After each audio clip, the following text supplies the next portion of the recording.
I say good evening again, everybody, or good morning if you're watching in California, and welcome to this University of California Trust event on the presidential election of 2020. My name is Calum MacDonald. I'm a UCLA PhD. I was a politician myself for 20 years in the House of Commons in Westminster, but I'm now a recovering politician working on various other good causes. And one of these that I'm delighted to help out on is the University of California Trust in the UK and across Europe. And we've got a terrific panel tonight to discuss the twists and turns of the presidential election.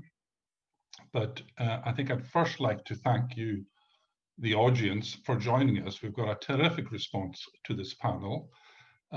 We've got people from every campus in the University of California system joining us. We've got 9 countries tuning in, so that is really, really terrific. If I can introduce the panel, I'm going to start off with Dean Hunt. Professor Darnell Hunt is Professor of Sociology at UCLA. He's also the Dean of the Social Sciences at UCLA as well. And if that wasn't enough, he is Director of the Ralph Bunche Center of African American Studies at UCLA. So I'm very grateful for Dean Hunt making the time to join us. I'd next like to welcome Professor Thad Kousser, who is a Professor of Political Science at San Diego. He's the Chair of Political Science at San Diego. And so thank you very much, Professor Kousser, for joining us. And if I could just bring in Dr. Western. Shaina Western is a graduate of UC Davis, I think, and has since taught at the University of Oxford and is now lecturing in international relations at the University of Edinburgh, which is my old university as well before I went to UCLA. So I'm delighted to welcome Dr. Western to our evening discussion. We've got a number of questions that have been submitted in advance. And if you have other questions that you'd like to submit in the course of the discussion, please do submit them.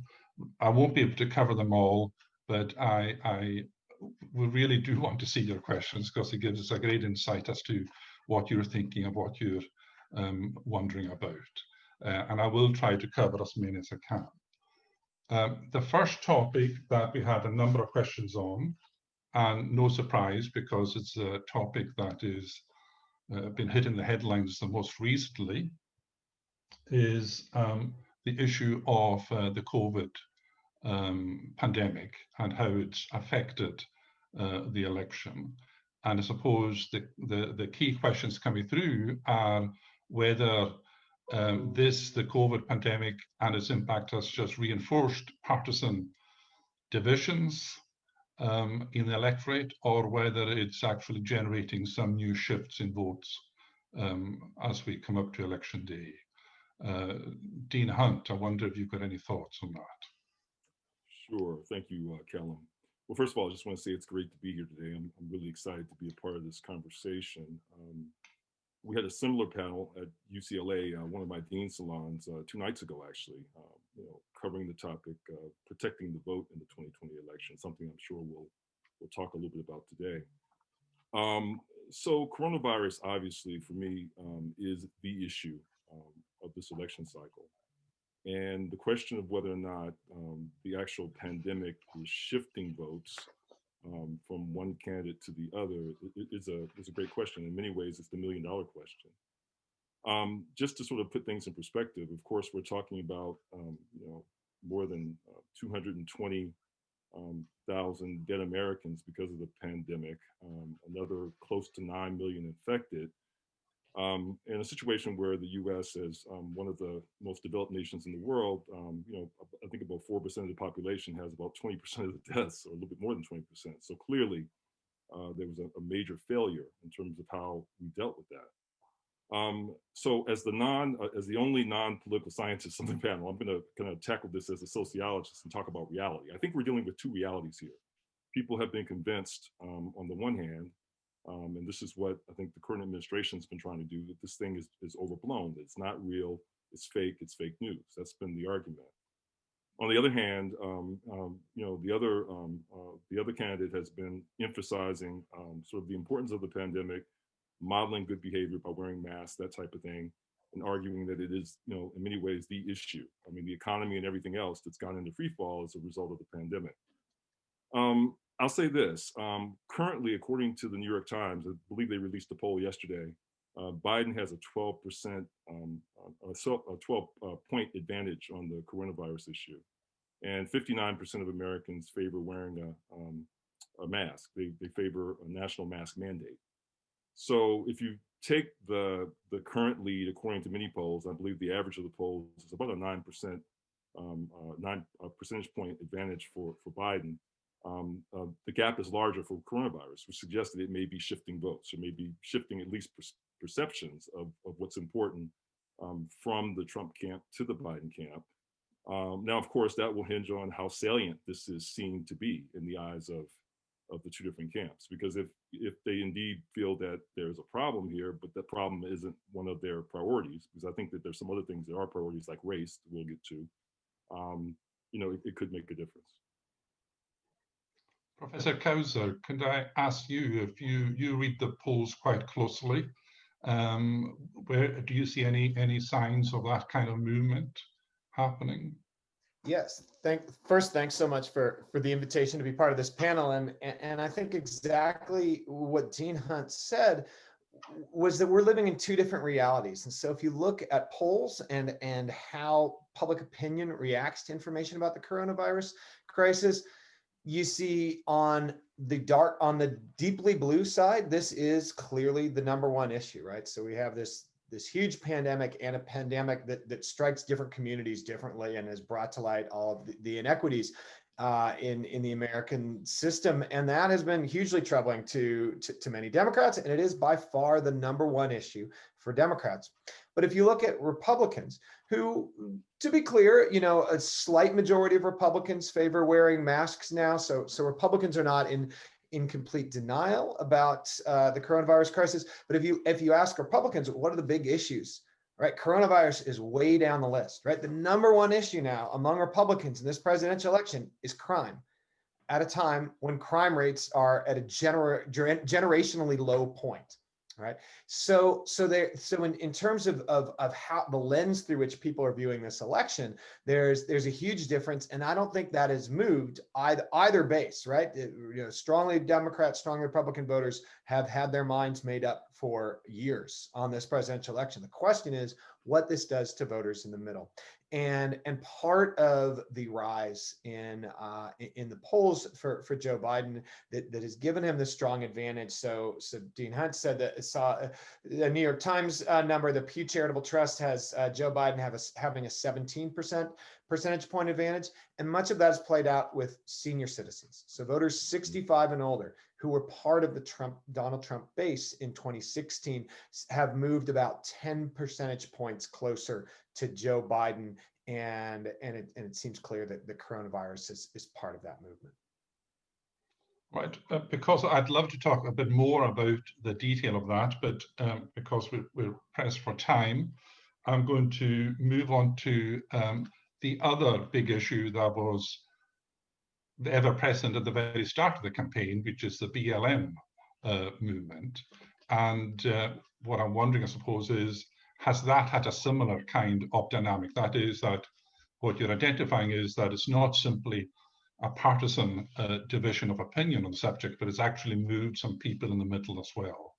And I wonder if, Professor Hunt, you can start off with that, and then Dr. Western, if you want to come in on that as well afterwards, that'd be great. Yeah, great.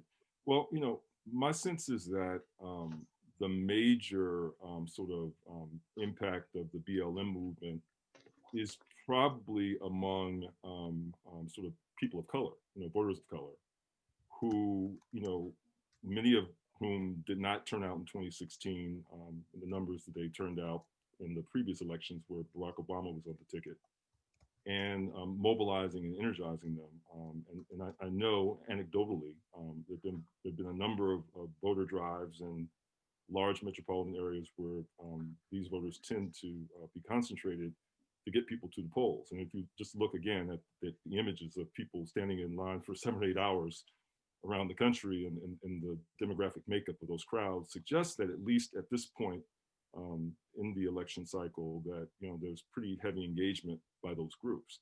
So I think that BLM certainly motivated those groups, and the fact that, again, we're dealing with two different realities here. We're dealing with the reality in which even independent white voters and white Democratic voters sort of, in many cases, supported, particularly earlier in the movement, the protesters and their calls for social justice. On the other, and sort of acknowledging the reality of systemic racism. On the other hand, on Earth 2, systemic racism doesn't exist, and it's not an important issue. And instead, we're going to talk about law and order, which is, of course, the approach that Trump has taken. Now, it's interesting in the New York Times poll that Biden is actually leading on law and order as well. I mean, it's the gap is relatively small, so that appeal seems not to have been working. So my guess is that on balance, this may actually help Biden a little bit. I mean, don't get me wrong. I mean, there's a core base of Trump supporters that could care less about this. In fact, this may motivate them to even, come out in larger numbers. And I think that that's what that campaign is counting on. This whole idea of making America great again, when of course race and racial difference was sort of the status quo. Whereas today, of course, we're challenging those things, or we're sort of arguing that we should be living up to the ideals of equality and social justice. So, those voters aren't going to move. They're not going to change. And in fact, they're probably going to double down. And this is the strategy that the Trump administration, the Trump campaign has taken to sort of appeal to those voters in ever more explicit ways. It used to be dog whistles. Now it's pretty much, very explicit in terms of the appeals to those groups, and often along racial lines. For example, the inability to criticize white supremacist groups, that type of thing. So, so I think that my guess is that on balance, this may help Biden, but at the end of the day, of course, this election is going to turn on voter turnout, and it's going to turn on voter suppression, and including foreign influence. The combination of those two things may offset the increased mobilization of folks who were moved by the BLM protests. Dr. Western, you've had controversy at the University of Edinburgh, that's BLM connected as well with the renaming of the David Hume Tower. But I wonder if you've got any thoughts about the American situation. So I think it's I think it's really important to understand. I think a lot of it was happening in May. I mean, it's also a bit odd. I've not been back to the US for quite a while, so I'm a bit removed from it. But I follow these things closely. I think it's like what Dean Hunt was saying. It's, for the people that this is going to energize, I think there could be quite large effects in terms of mobilizing voters and getting people really to see the consequences and stakes of the election. I think there's a lot of interesting ways in which race is going to play a role. It's going to play a role in turnout. It's going to play a role, but also in things like will different votes be counted, and if Democrats are primarily voting early and their votes are getting turned out at higher rates, just sort of what does this do for disaffection and not feeling like your voice is mattering. I think sort of there's very big stakes in the racial dimension here. One of the things I find interesting about the polling and that element of things is that it's actually really interesting where Trump is actually improving his performance among certain Black and Hispanic voters, particularly men. And so he's actually gained a little bit in these groups. And I think it's what some of the research said about the 2016 election and what some of the research is showing about this election is a lot of it is about attitudes and about beliefs about racism. And it's exactly what Dean Hunt said. If you're sort of in the world where racism and systemic racism matter, you're seeing the world in one way, and if you're not seeing it that way, then it affects your vote in the other direction. And in some ways, it's not necessarily the demographics that matter, but it's the attitudes about race that are playing a bigger difference. And I think it's interesting, and it's going to be interesting to see sort of how both the Democrats and the Republicans deal with these parts of their party that are really being intensified about racial issues. And I think it's going to be something that we're going to be seeing in American politics for the longer term rather than the shorter term, if anything. Yeah, can I just add to that really quickly? I mean, I think Dr. Weston is exactly right. I mean, this is not going away. In many ways, this is the transcendent issue that we'll be dealing with. If you think about California, I mean, California kind of went through this back in the early 90s. We had Proposition 187, Save Our State, which was really about trying to keep immigrants out and trying to maintain a white majority. Followed up by Prop 209, which did away with affirmative action. Just as California was becoming a minority state. So I think the nation is kind of going through demographically what California went through a couple of decades ago. And it was a rocky period, and it didn't go away in one election cycle. It was something that kept coming back, regardless of who won. So I think that we're going to be dealing with this for a number of years to come, regardless of who wins the election on November 3rd. Yeah. So Kousser, Thanks. I think along those lines, I mean, one of the questions to ask, it's important to ask, how will the social justice movement affect this election? But another important question is, how will this election affect the course of the social justice movement? That was the question on the minds of many who were protesting. Is this going to change, now that we're even 60 years into the civil rights movement, at a time when Black voters don't have the representation in American politics and in policy, that matches with the population? Where is this movement headed? And I think if you look at some of the early signs about who will move into the halls of power in the next few years, there's already sort of an immediate mark, at least on the nominees of the major parties. So very clearly, one of the first immediate consequences was this narrowed the field for really who Joe Biden was looking at for the vice presidential candidate, and it became very clear very quickly that there are lots of Black candidates who were extremely well qualified, and he picked one of them in Kamala Harris, who, if he wins, she'll probably be the presumptive front runner in 2024.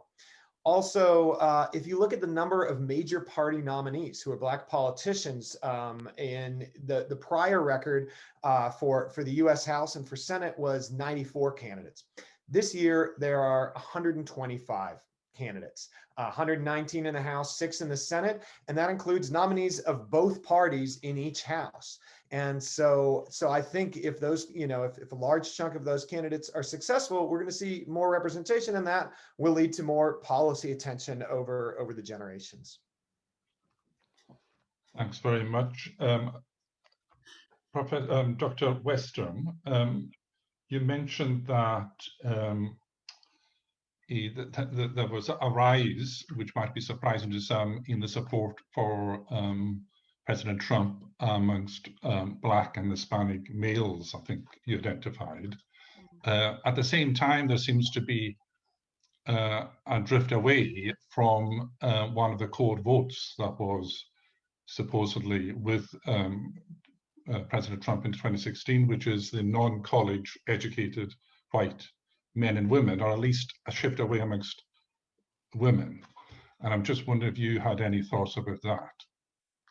Yeah, so I think it depends on how you see it. Is it a shift away from Trump, or is it a shift towards Biden? I think one of the reasons why Biden won the nomination is that he could especially appeal to these sort of white, non-college educated voters.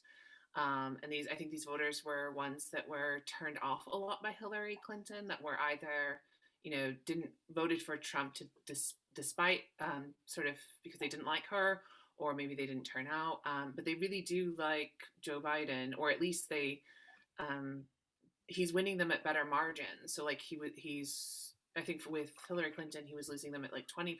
He's only losing them at 12% or something like that. So it's, he is doing better. And I think it's, I don't think it's as much about, I think the other bit about Trump is that like when he was running, it was very much a protest vote. And it was very much something about like, I'm not being seen, I'm not being heard. And I want to vote for this person who's just basically going to be a jerk, but for me. And they've lived with this reality for 4 years, and they've seen that there's not a lot of benefits coming towards them, that it's a lot of talk and a lot of bluster, and especially if we're seeing a lot of these voters as being a bit older, they're seeing what's happening with the pandemic. So I don't think it's necessarily terribly surprising that they're sort of both being pulled away from Trump and then being drawn towards Biden. They're finding a home in Biden, and not finding that home in sort of the Trumpist rhetoric, at least as far as I can see. Yeah, I mean, I would agree with that. I think one of the things we saw in 2016 was that Trump represented sort of tearing down the status quo and doing something different, and people were able to sort of hold their nose for those who didn't particularly like him, and to deal with his antics, because they were just sick of the status quo. Now, of course, in many ways, he is the status quo. I mean, he's been in office for 4 years, and the question is, do people want 4 more years of that, or are they kind of, have they been sort of turned off by some of the things that have happened, the divisiveness and so forth and so on, and do they want to return to something more normal? Of course, Biden kind of represents kind of like the warm blanket. Everyone knows who he is. He's much more likable than Hillary Clinton ever was. I think the New York Times poll shows that 53% of Americans basically find him favorable, likable, compared to 43% Trump. I mean, for Hillary and Trump, I mean, both of them were in the doldrums in terms of their likability when the election went. It was like the race to the toilet bowl or whatever. So I think the dynamic is a little bit different this go round. So it'll be interesting to see how that plays out, because across all age groups, Biden is actually leading according to the latest polls, most notably among 65 plus and younger voters. Professor Kousser, I mean, do you see a sort of a gender divide when it comes to the non-college white vote, as it were? Yeah, so that's one of the surprising areas where there isn't a gender divide. So to be very clear, like overall, there's Joe Biden does about 12 points better among women than men, right? So, and this is one of the larger gender divides that we've seen. There was also a fairly large one with Hillary Clinton, but Hillary Clinton did not do as well among female voters as many had expected. So this is a strong divide, but that divide is almost non-existent among those with no college, white voters with no college education, according to the Pew Charitable Trust. So, there are lots of polls going around here, but one of the larger ones with large sample sizes to get at these small groups is the Pew poll. And following those, among white men with no college education, Donald Trump led by 27 points. Among white women with no college education, by 25 points. So among that group, that is still a Trump base support, and he's holding strong with both genders. It's as you move to suburban voters that you really see that divide emerging. This was one of the keys to the Democratic victory in the midterms in 2018, that female suburban voters turned very strongly towards Democratic candidates, and that support is holding for Joe Biden in this race.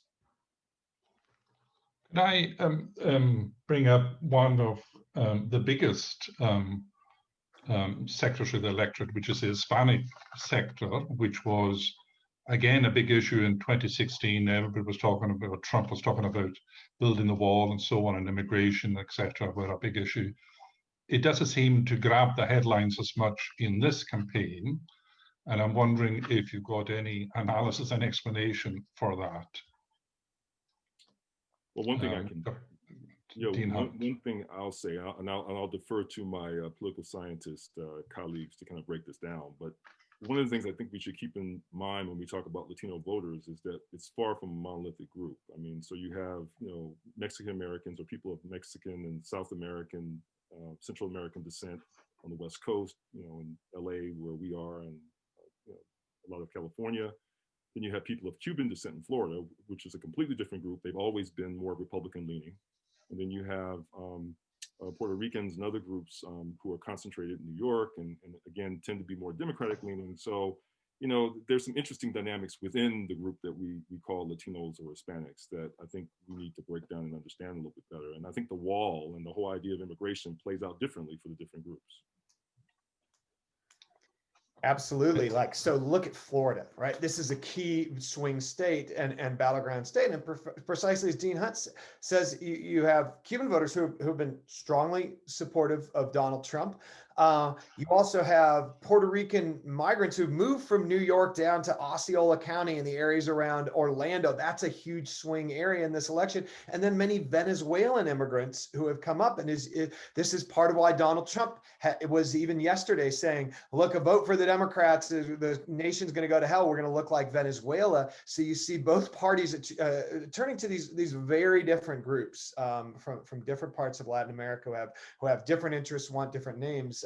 But it is surprising. So if you were to have asked us sort of 4 years ago to say, would Donald Trump be running better or worse among Hispanic or Latinx voters than he did in his first election? It's surprising that even after he's continued to pursue an immigration policy that has tried to move the country in a strongly conservative way, he's still, especially among Hispanic male voters, he's doing fairly well for a Republican, only down by about 24 points, whereas he trails by about 44 points among Hispanic women nationally. I think it's also important to note that the wall always worked better as an imaginary object, as a sort of hypothetical thing that Mexico was going to pay for, that would actually work. It would actually keep migrants out. It would actually fix the migration system. It would actually do that. And once he became president, it became a physical wall, and it was just too easy to see the flaws. So it's too easy to see the costs that are going to go to the taxpayer, not Mexico. You have all of these issues about, accessing land, both in terms of cost, but also in terms of actual physical land. This was brought up before the 2016 election, but I think really having seen the sort of valiant efforts of the Trump administration to make this a reality, you see that the wall just isn't an actual thing that's practical, which is what people were saying before. I also think the wall symbolized a larger migration policy. And I think for maybe some voters, it's okay. Like there's going to be the hard line, no migrant voters, and nothing's going to turn them off. But for a lot of people, seeing, I would say especially children in cages, children separated from their families, children who, we don't know if they'll ever get reunited with their families because the government did such an inept job of keeping track of them. I think that level of horror really turned away some voters who might have been able to sort of like more passively stomach the idea of a wall. And so I think there's that sort of disjuncture again between what things looked like when it was a hypothetical perfect solution that Mexico was going to pay for, and what the actual lived reality of things looks like. Yeah, I think some of the shift that we've seen in the suburbs may be reflecting what Dr. Western is talking about here, particularly among women in the caging of children at the border. That was a very, I think, salient event for a number of voters who were turned off. So yeah, I think that's an important part of the dynamic as well. Can I turn to another topic we've had a number of questions on, which used to be the topic that people thought always determined election outcomes, which is the economy. I think I saw a statistic somewhere that if the economy was growing at 1.7 or 2% in a presidential summer, the incumbent would always win. And it's probably the economy is something that President Trump was backing on back in January and February as well. How do you see the economy playing out? There hasn't been that much attention to it because it seems to have been eclipsed by BLM and COVID. Do you think it's still having an effect underneath the headlines? And do you think there are more twists and turns in that story yet to come? Who wants to go in first on that? Professor Kousser? Sure, I'll be happy to, because this is where political scientists just missed the boat in 2016 on the economy, and had to remind ourselves afterwards in our predictions that it is the economy, and the economy always has had a predictable effect on many elections. All right, but I'm going to ignore all that and give you one bit of evidence and one bit of theory for why the economy may not be the determinative issue in this election as it typically is, right? And the first was that in 2018, it wasn't the economy. So the economy was doing extraordinarily well in 2018. So if you look at the combination of unemployment and inflation, this was the best midterm set of economic circumstances for any incumbent president since 1928, right? Since the Roaring Twenties, on the eve of the Depression, right? And the president's party lost hugely in the House, and Democrats retook the House, and so that showed this unhitching of the economy from political outcomes, or at least that President Trump at that time had approval ratings that were so low that the economy didn't make up for it. But the economy continued to gather steam, and until March of this year, it looked like this would be a clear. Donald Trump was going to make this a referendum on one of the best election year economies that we'd seen in American history. COVID changed that. But I think voters, if you would look at now, if you would feed in the inputs to our standard models, you would say, well, Donald Trump will clearly lose because the economy has done poorly. And as Democrats are often saying, this will be the first time that a president runs with fewer jobs than when he started an election. But I think voters know that this is not the president's fault, right? That this is a worldwide pandemic, and different parties have different views on what the best way to respond to that pandemic was. But clearly, this is not Donald Trump taking some economic policy steps that tank the economy. And so I think voters on both parties are willing, are not holding his administration responsible for the current historic job losses. And my theory on that is that we're dealing with another one of those Earth 1, Earth 2 types of situations where, on Earth 1, folks see the failure to kind of handle the pandemic early on, and to get it under control so that the economy could reopen the way it has done in other, advanced economies around the world, kind of put us in the situation we're in now. And people on Earth 2, of course, as Professor Kousser pointed out, see this as not at all Donald Trump's fault. It's China's fault. It's someone else's fault, and that anyone would have dealt with the same set of circumstances and would have endured the same types of impact. And in fact, as Trump has argued, we actually did better than we could have. We saved lives by doing the things we've done. And so I think depending on which planet you live on, you're going to read the current state of the economy through that lens. And the question is, how many people live on each planet? And I think that's what we're dealing with right now. Again, going back to that New York Times poll, says that Trump basically has lost ground on the economy, which has traditionally been a Republican advantage. I mean, typically Republican candidates can sort of campaign on the economy as a plus. At the same time, there seems to be quite a bit of support for a $2 trillion stimulus package, something that the Republicans have been dragging their feet on. And Biden's $2 trillion climate plan, which of course has been ridiculed by the Trump administration as being a drag on the economy. So for me, that's mixed evidence of possibly people looking at the economy differently than the way it's been traditionally portrayed to the advantage of Republicans. Dr. Western? Yeah, no, I just agree with everything that Dean Hunt and Dr. Kousser say. I think it's I think we need to think of Trump as in terms of having sort of like a floor and a ceiling, and I think that's sort of what you see with the economy is that there might be things that are affecting him at the margins, but like when he's doing well, he's not going above a certain ceiling. There's people that are just off put by him. But still you have this base of supporters that even when, sort of they're on Earth 2 and they're seeing sort of businesses close up and high levels of unemployment, they're still not sort of focusing on that. And I think it also, the economic fallout of the pandemic is going to have it has different effects on different socioeconomic classes, on different statuses. And I think I don't know the numbers on this, that's not my specialty, but you would need to see sort of like who's being hurt by the pandemic most of all. And my guess is a lot of sort of the Trump supporters might be more inoculated to it than some more Democratic voters, where they have jobs where maybe they can work from home. They're not having to expose themselves as much. And so they can, sort of more comfortably live on the earth too, where it's not as big of a deal because it's not happening in where they are. They're in a blue area, or they're not in a blue area.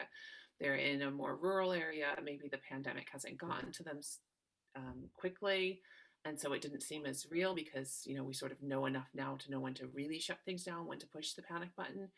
And so they're sort of not getting that sort of, they're sort of not feeling that pressure, and it's very much not the sort of aggregate GDP level that matters, but maybe more people's lived reality and what they sort of see as the what they're feeling in their own pocketbooks.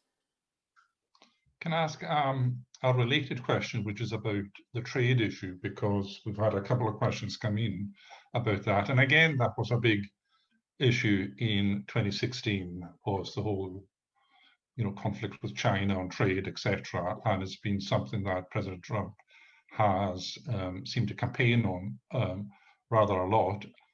Is that in any way influencing the election that you can see? Is there a clear division between the two candidates on trade policy that you can identify? On trade policy, I don't know as much on exact trade policy where they would differ. I think the big thing to realize is that a lot of what Trump has done has accelerated or like worsened things that were happening in larger American trade policy, and things that even began over the Obama administration. So we're now down to one member on the WTO appellate body who can hear cases. So the WTO is going to basically break because we've not been appointing members. That began over the Obama administration, and I don't know how much Biden differed with Obama on WTO policy. And I don't know sort of how you think through how exactly either one of them would go about putting together the international trade regime. I think trade in general is going to be something we're just as a globe we're going to struggle with in terms of how do we sort of go forward now that our best tools are more obviously broken. I think it's a big thing that we really should be talking about more, and we've just sort of seen dissatisfaction with these sort of large agreements, dissatisfaction with the WTO, and Trump is really showing that he can tear down the system, but I don't think he has an answer about how he would actually go about building things back up. Can I turn now to the topic that has actually attracted the most questions coming in and expressions of concern, really, which is about how is the election itself going to pan out? How is it going to be managed? How is it going to be held? Is there going to be dispute and argument? Is there going to be conflict? Is there going to be violent conflict? All these things are, these questions are all coming in. And so I just wonder if you had thoughts about that. The whole, the big question mark over the management of the election process itself. Yeah. Dean Hunt, do you want? Yeah, I mean, this is the issue for me. I mean, this is for me the most compelling issue, and hence the Dean Salon we had 2 nights ago, where we had election protection experts on talking about the various lawsuits, and there are hundreds, if not thousands, of them going on right now around the country in anticipation of a contested election. So, the big question is, whether or not sort of the ideals that we kind of embrace in American democracy will actually play out. And I think, clearly there have been attempts to suppress the vote. I mean, we can go through any number of examples, attempts to sort of limit the post office's ability to process mail-in ballots when it's known that, mail-in ballots will probably be the voting modality of choice of one side versus the other. Attempts to, limit how long ballots can be counted, whether if they're postmarked on election day, they can be counted, multiple days later. And of course, state by state, these battles are played out in different ways. The Supreme Court just had a ruling on that, I believe, yesterday in Pennsylvania about ballot boxes. There have been attempts to, place non-official ballot boxes. In Texas, they limited it to one ballot drop-off box per county with millions of people. I mean, there have been all these attempts to sort of limit how people can vote if you feel that you can win an advantage, so that's a huge concern. And then, of course, the whole issue of the Supreme Court and the fact that, the ninth justice could be a deciding vote if this ultimately makes it to the Supreme Court like Bush v. Gore in 2000, and votes are, the counting is stopped, because we know that mail-in ballots will probably come in later. This may or may not be determined on election eve. But these are, many of them are unknowns, but I think there is a risk that these things could play out. And there's a risk of this being decided in the House of Representatives, and where the sort of number of state legislatures on both sides become an issue. So there are all kinds of scenarios that I think are cause for concern for people who feel that this may not be a traditional election. Dr. Western? No, I agree with all of that. I'm very concerned about what's happening in the U.S. and sort of how things will turn out. I think, we need to understand that voter suppression and voter intimidation is a real thing. So one of the stories that we've not told as much about the 2016 election was, that it happened right after the voting of the gutting of the Voting Rights Act. But this election is happening after the Republicans decided to no longer be under a consent decree on voter intimidation. And I think we've seen examples of voter intimidation happening. And so I think, thinking of these sort of things that could add to whatever that sort of underlying preferences of the American the preferences of the American public are, I think, are something that's really, really important to understand. And I think, we're just going to have to wait and see. And I think it's also, if Joe Biden were to win big, a lot of the court cases would be inconsequential because they would be unable to swing the election. I think a more narrow victory, both would risk taking these things to the court, but I think also, just given the narrative of Trump and the people on earth too, as it were, about bias in the election, and the election is going to be rigged and not accepting results. Even if Biden does win in the end, he could face some serious damage to his legitimacy in terms of, this group of people who've basically been told, like, this is all a sham, and then somebody else is in power. And of course, the irony of all of this is that, our intelligence agencies tell us that this is kind of the goal of the Russian influence campaign, is to cast doubt on the legitimacy of American elections. And so, and here we are. So it's almost a damn if you do, damn if you don't type of situation. One way or the other, there are going to be legitimacy questions, I think, coming out of the election. And I think that the size of the victory either way, in the end, may be the modulating issue. So we'll have to see. Yeah. Professor Kousser? Yeah, registrars always hope for a big win by one side, and I think it's important to just root this in American history. We've been fighting over the rules of voting and manipulating the rules of voting for one side trying to win the game, for all of American history, and we've had periods of post-electoral violence in America, right? It shouldn't be taken for granted what we've generally lived through, which is peaceful transition of powers. We had in the postbellum South, there were elections where more than 1,000 people were killed before, during, and after the election, most of them Black voters. So this is not an entirely new aspect, but it's a qualitative change from what we've seen because of the transition in voting coming through the pandemic.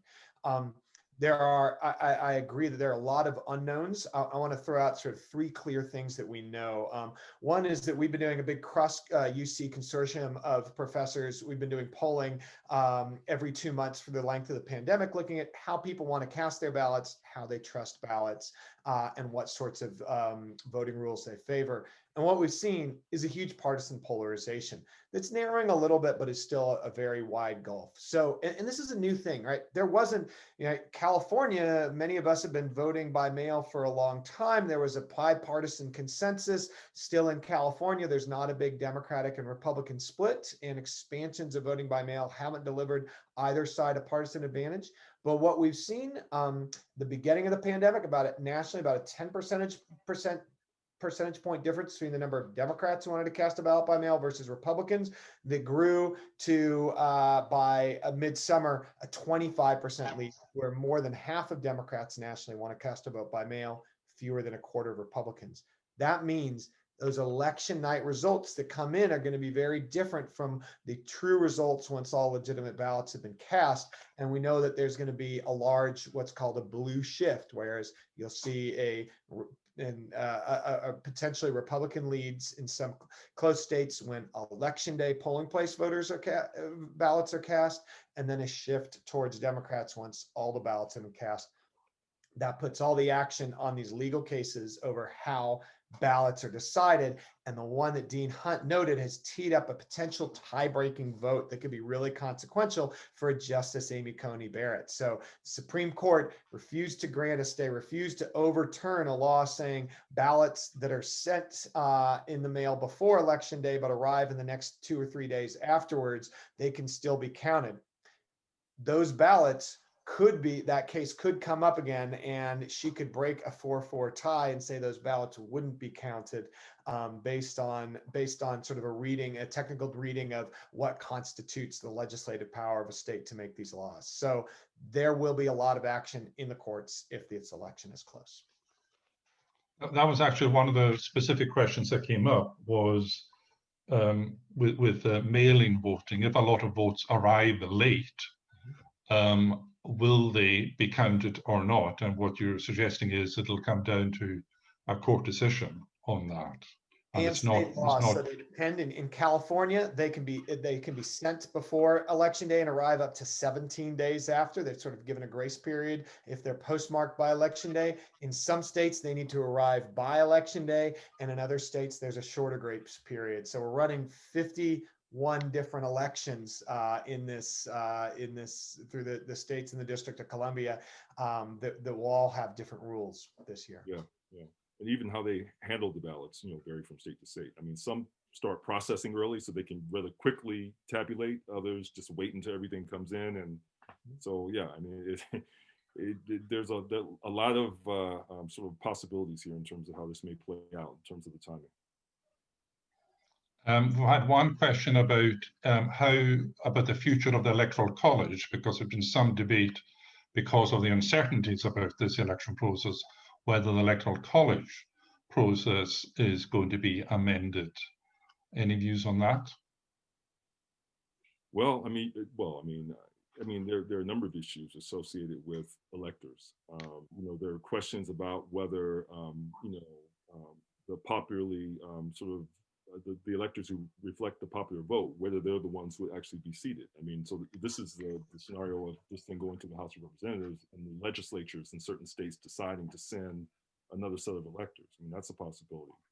But I think the broader question about the Electoral College, which has its roots, I guess, in slavery to some degree, whether it's an anachronism and something that we should still have. I mean, obviously, it provides an advantage for a party that is in decline in terms of the population, and sort of sets up a situation that allows someone to win to lose the popular vote but still win in the Electoral College. And I think that certainly those who are in favor of a more democratic approach to sort of elections and election outcomes would prefer doing away with the Electoral College, but it's not something that there's any type of consensus on, and it's probably unlikely in the near future that that anyone would have the votes to do away with the Electoral College. So it's just one of those things that we dealt with, but it's certainly in this election will have a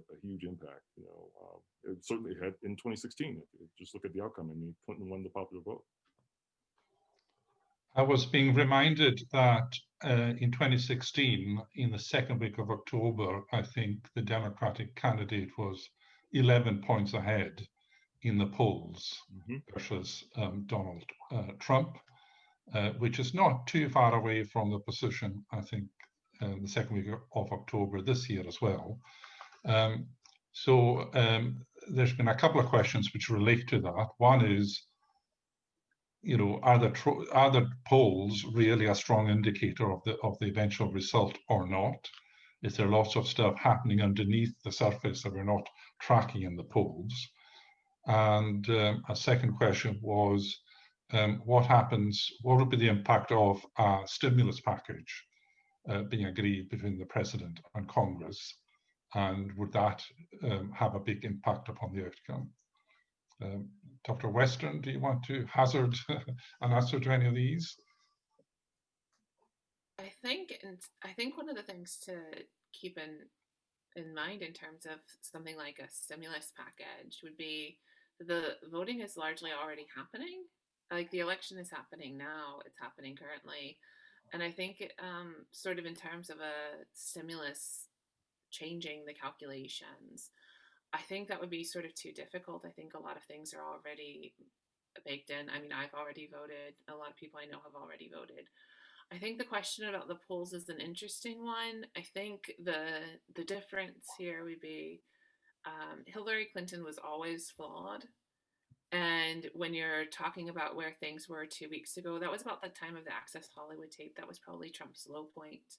And then Hillary Clinton had some more things that were quite damaging to her that happened much closer to the election that could then shift the polls. So that's one bit of it. And Joe Biden doesn't seem to have had any of those scandals. So there's the sort of murmurings about Hunter Biden and Burisma, but that doesn't seem to be getting real traction. There was a credible sexual assault allegation made against him earlier this year, and that doesn't seem to have really stuck against him in the same way that Hillary Clinton was dogged by her scandals in the same way. I think the other thing with the polling was in terms of just weighting and state level polling. So with a lot of the states that were really close, they didn't have a lot of polls, and the weighting, from what I understand, it wasn't terribly good. Probably Dr. Kousser knows more about that than me, but they weren't quite weighting it. And so if you don't have the sort of things like education weighted for, you can make sort of incorrect inferences from the polls. So presumably the pollsters will have learned their direction, that learned sort of their mistake and have weighted things more carefully. But I mean, the polls are always sort of estimates, and so they could get things wrong. And then I would say again, the polls are accounting for sort of this intention to vote and the voting, but it's not taking into account any of sort of the other sort of extracurricular things. The fact that signatures could get a vote count thrown out, even though a person did engage in the vote. The fact that there could be really long lines and people could be dissuaded, especially given that we're in a pandemic, or that people, might not want to turn out in a pandemic on the day of. There's just so many more unknowns, and that the polls just aren't designed to account for. So, I don't, as somebody who does more statistical work, I don't want to say go easy on the pollsters, but I think realize what the numbers can tell you and what the numbers can't tell you. The numbers are telling you about opinions and intentions, and there's a lot of sort of steps between opinions and intentions and the actual outcome on election day. And Clinton did win the popular vote by about 3 percentage points. So she was within the margin of error. So the polls weren't sort of out to lunch. The polls just, missed things in key states, and 10,000, 65,000 votes, and we would have had a different president. And a very Professor different Kousser? on the strengths or weaknesses of Hillary as a candidate. So Hillary Clinton, many people thought was a strong candidate, and lots of objective opinion that she did extraordinarily well in debates. And if we had had this conversation about Joe Biden in, say, February, we'd be talking about all his flaws. So it is, we do kind of backward. But I think Professor Western is absolutely right. Like, understand what a poll is and what a poll isn't. All right, a poll is a snapshot of what voters are willing to tell pollsters at that very time. Right. And there's so many things that will change. How do people behave in a ballot box versus what they're willing to tell a pollster? How would this election change in the next 2 weeks? And how will intentions be translated into counted votes given all the legal issues that we just outweighed? So I think those are reasons for uncertainty. And also,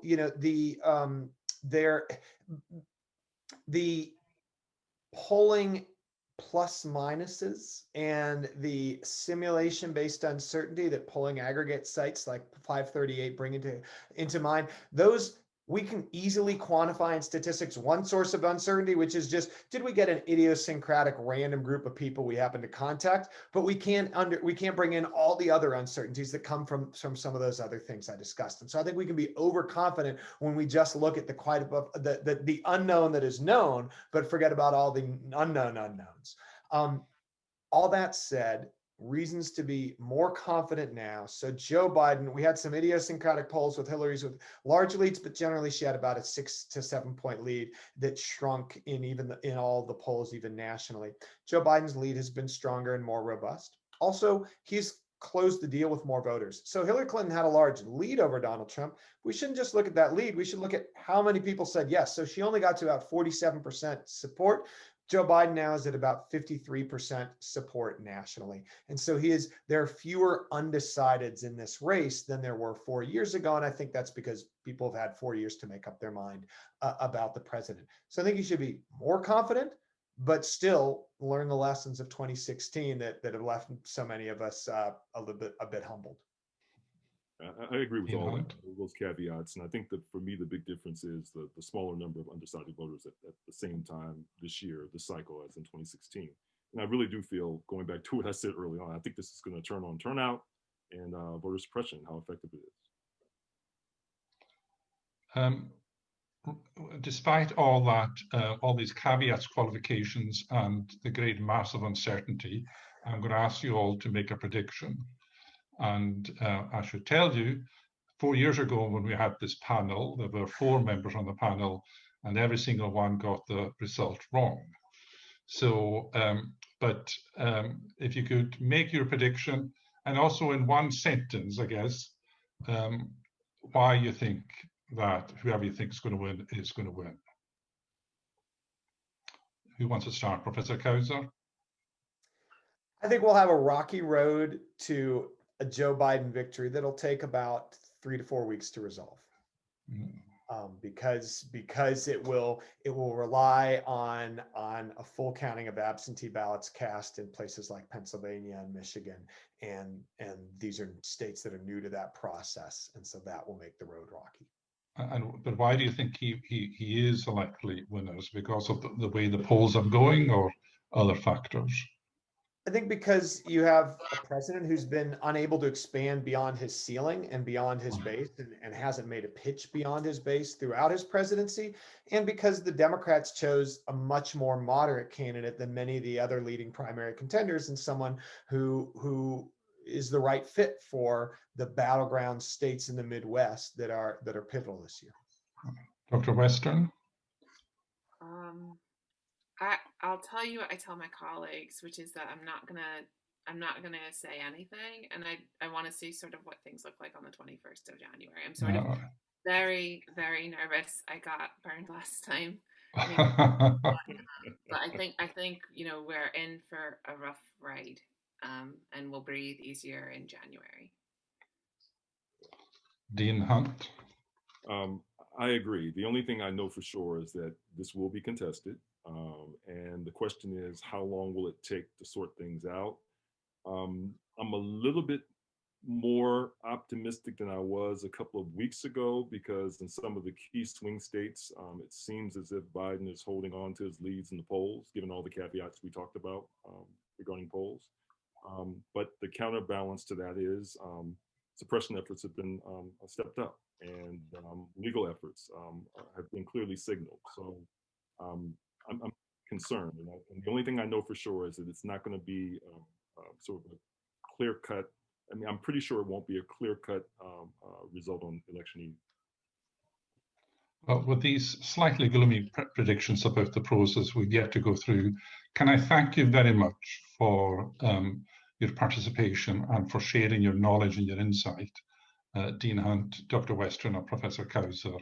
I'm very, very grateful. I've learned a lot, and I'm sure the audience has as well. And can I thank the audience for sending in questions and just for being there. It'd be great to have you all in a room and feel your presence, but we got it virtually as well. So thank you very much indeed. And that's it from UC California Trust.